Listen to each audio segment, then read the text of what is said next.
Mari Ramos para hablarnos del tsunami, precisamente para comprender un poco más lo que es, cómo se mueve, cómo llega, en fin. Mari, queremos entender más. ¿Cómo es esto del tsunami? Explícanos. Bueno, una de las primeras cosas que quiero aclarar con los televidentes, hemos estado contestando sus preguntas a través de Twitter, en Mari Ramos CNN, en Twitter.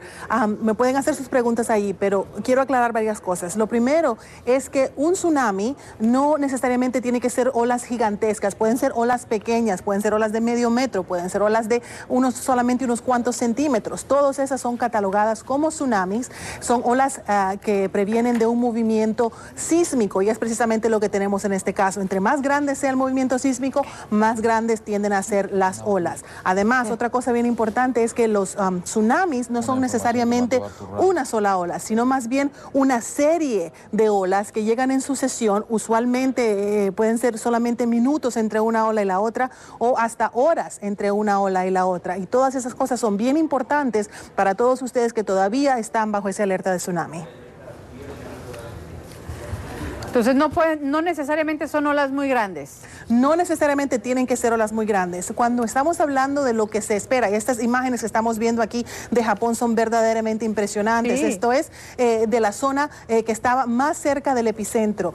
Sucedió este gran terremoto de 8.9. Después del terremoto, estas personas no tuvieron ningún tipo de aviso de que venía un tsunami. El único aviso que tuvieron fue que hubo un terremoto y que lo sintieron. Estas olas llegaron a la zona costera. Se estima que solamente entre 10 a 15 minutos después del impacto original o del terremoto que ocasionó el tsunami. Para los demás de ustedes que nos están viendo alrededor de toda América Latina y en el Pacífico, ustedes sí tienen tiempo para prepararse. No quiere decir que las olas van a ser del tamaño de lo que estamos viendo en esas imágenes, sino más bien se estiman olas que pudieran ser de medio metro en algunos lados o de 1 metro, metro y medio en algunas otras localidades. Repítenos un poco, Mari. Si las olas son de medio metro más o menos, ¿qué tipo de daños podemos esperar en países de América Latina?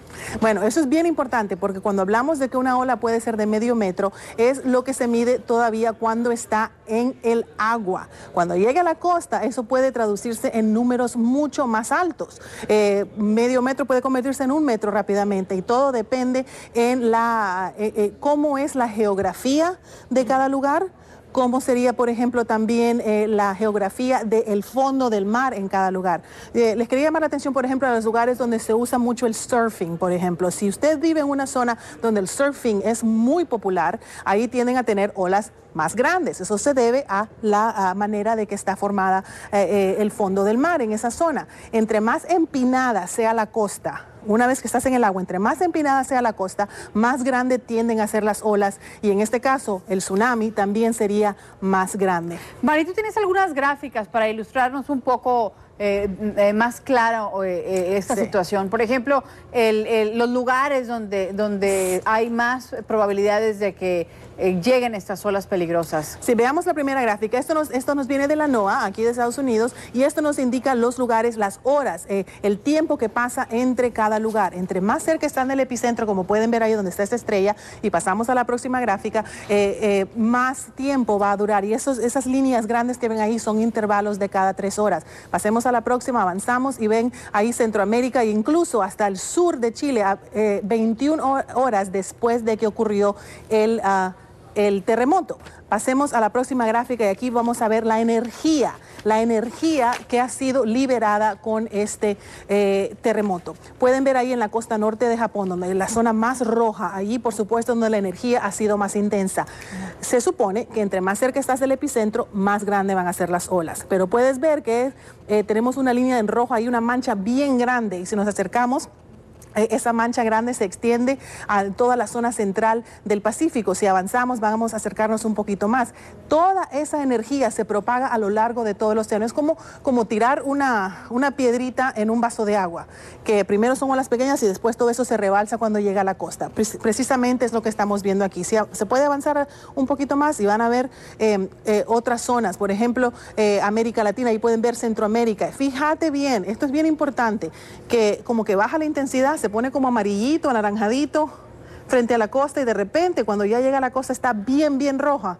Pero ¿qué alimenta? Perdóname que te interrumpa, sí. Pero ¿qué alimenta entonces a una ola cuando está acercándose a la costa? ¿La geografía?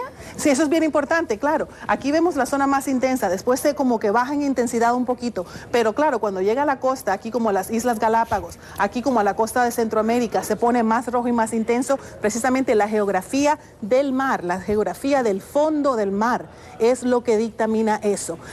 A medida que se va poniendo más seco, llega la primera ola y empieza a detenerse, porque tiene más fricción con el fondo del mar. Cuando la ola llega a detenerse, la que viene por detrás, esa las alcanza.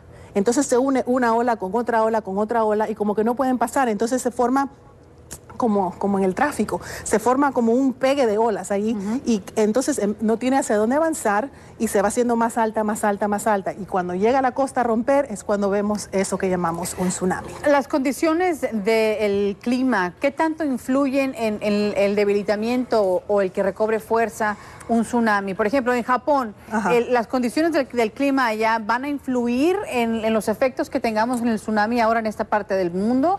¿O las condiciones del clima en el área del Pacífico? No, por ejemplo, si hubiera, por ejemplo, un tifón, un huracán en el medio del Océano Pacífico, no tendría ningún impacto en lo que se refiere al avance de este oleaje. El impacto es tan preciso que las condiciones del tiempo, del clima, no tienen nada que ver con lo que se refiere a este terremoto, por ejemplo, y tampoco a cómo se van a desplegar las olas del tsunami. Tsunami, estas imágenes que ven aquí son de lo que está, de cuando ocurrió el terremoto original. Y una de las otras cosas que quería hablar es cuándo es que se espera que lleguen estas olas a lugares de América Latina, y creo que tenemos otra gráfica para mostrarles que nos enseña. Wow, impresionante. Mari, mientras esperamos esa gráfica, aprovecho para hacerte una pregunta de uno de tus seguidores. Dice que hablaba el presidente mexicano en su cuenta de Twitter también sobre Ensenada. Decía el presidente que se esperaban hasta por 1 metro encima de la marea, posible marejada. Y uno de nuestros seguidores, Manuel, nos pregunta, ¿qué significa esto que dijo el presidente? ¿Qué grave es esta situación en Ensenada? ¿Cómo lo va a golpear y no sé, ¿vos alguna vez has ido a Ensenada en México? No fui nunca, no. Ni yo. Lo que tiene que ver aquí, por ejemplo, es qué tan baja sea la zona costera. Si estamos hablando de lugares, por ejemplo, donde son de playa, allí el mar tiene la oportunidad de meterse mucho, mucho más al fondo que si, por ejemplo, estamos en una zona de montañas. Si hay una montaña precisamente ya en la costa pegado al mar, ahí el tsunami no va a hacer nada. Pero si estamos hablando de zonas relativamente planas, como aquí en Japón, el mar tuvo la oportunidad de meterse están hablando hasta de varias millas tierra adentro. 1 metro es significativo. Si se esperan olas de 1 metro, lo que estaría por revisar, Carlos, ahí es que si el metro que están viendo sobre el oleaje normal, qué tan fuerte llegue la ola en ese momento y, por supuesto, cómo es la costa en esa región. María, ahora sí, tenemos varios países de nuestra región que están en alerta de tsunami. Tú me estabas diciendo que tienes una lista, un gráfico de a qué hora se espera que lleguen estas olas. Sí, estábamos hablando de eso y esa es una de las preguntas que me ha llegado más seguida en esta cuenta de Twitter. Esas zonas, por ejemplo, que van a ser afectadas. En Ensenada, que estamos hablando en ese momento, hora local de las 8:44 de la mañana. O sea que todavía tenemos algunas horas para prepararnos. México, en Manzanillo, un poco más tarde, como pueden ver. Y todo depende de la costa, porque esa parte de Ensenada está un poco más hacia el oeste y allí van a llegar las primeras olas. A medida que la costa se mueve más hacia el este, tienen un poquito más de tiempo para prepararse, que es lo que ocurre también en partes de Centroamérica. En Centroamérica la hora de llegada de las olas sería más bien horas de la tarde, a las 13:50 en Zipicate, Guatemala, horas muy conocidas también como alrededor de las 4 de la tarde para ustedes en El Salvador y en las costas de Nicaragua. Ahí tienen la 13:56, o sea que casi a las 4 de la tarde. Bien importante, mientras seguimos pasando todas estas horas que estamos viendo aquí, Carlos, bien importante es que las personas sepan que esta sería la ola inicial y es una hora estimada. Es como el pronóstico del tiempo que les decimos, va a llover esta tarde después de las 3, o sea que es posible que sea a las 2 o a las 4. Esta sería la hora inicial que se espera que llegue esta ola. Puede ser un poco más adelante, puede ser un poco después, y podemos experimentar situaciones de tsunami incluso varias horas después del punto original. Corinto, o sea que yo nací muy cerca ahí de Corinto, y a las 4:17. Así que prepárense, San Juan del Sur, una zona muy poblada también en Nicaragua, después de las 4:30 hora local. Y sigue Panamá, parece que la zona, debido a cómo es la geografía de Panamá, que tiene esa curva ahí en la zona del Pacífico, no sería tan impactado como otras zonas de Centroamérica y tan impactado como, por ejemplo, sería Colombia también. Mari, ¿qué significado tenga de que Indonesia levantaron la alarma de tsunami? Taiwán pensaban que iban a golpear las olas muy altas y no lo hicieron de una manera tan fuerte como se esperaba. ¿Esto significa que tal vez no llegue con tanta fuerza a nuestra región? No, todo lo contrario. ¿Y sabes qué? Pasemos a la gráfica esa que tenía los colores anaranjados y rojos, y la tenemos. ¿Te acordás dónde estaba esa zona de impacto más rojo? Ahí es donde la fuerza fue, donde se dirigió la energía del tsunami precisamente. Y eso es lo que estamos hablando. En esta zona es donde se esperan las olas más altas distribuyéndose sobre el océano. Es como que si estamos bañándonos en una piscina, en una alberca, estamos dentro de la piscina y yo tengo algo y empujo el agua o te empujo a vos en la piscina. Entonces, posiblemente tus compañeras que están al lado van a sentir un poquito de esa energía, pero el impacto principal va a ser dirigido a vos. Es precisamente lo que estamos viendo ahí. El empuje es el terremoto, el impacto original y la manera de la distribución de la energía es de esa manera. Esa zona central es la que ha recibido el golpe más fuerte, y por eso miren ahí a Chile un poco más hacia el sur. Ahí parece que las olas pudieran llegar a ser un poco más intensas que como pudieran ser, mejor dicho, en otras partes de América Latina.